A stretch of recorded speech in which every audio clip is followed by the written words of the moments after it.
malakas ang loob ko. Nawala yung takot ko.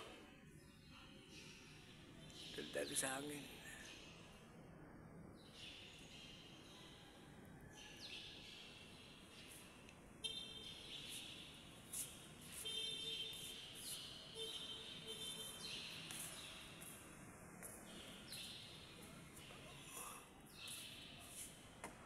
Sa Mos na St. Joseph at sa mahal na Panginoong Santo Niño, hindi pa akong kumingi ng kabayan sa inyo at lubay sa lahat ng oras pagkataon.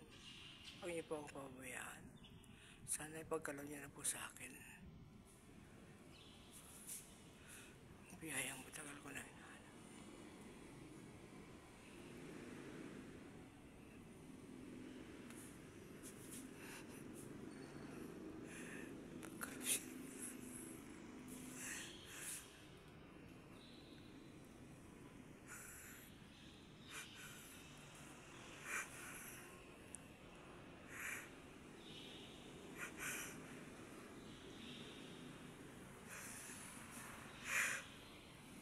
Matagal na po ako naghihirap.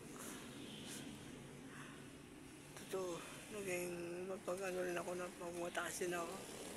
Nung panong kumikita ako. Pero hindi pa ako may kasalanan.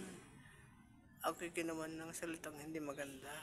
Hindi naman sila magsalita ng ano eh. Kaya naging ganun ako. Pero sana, maintindihan nyo rin pa ako kung anong pagkatao ko. Kaya muli pa akong humingi sa inyo ng gabay at patnubay. Maraming po salamat. Maraming pong salamat.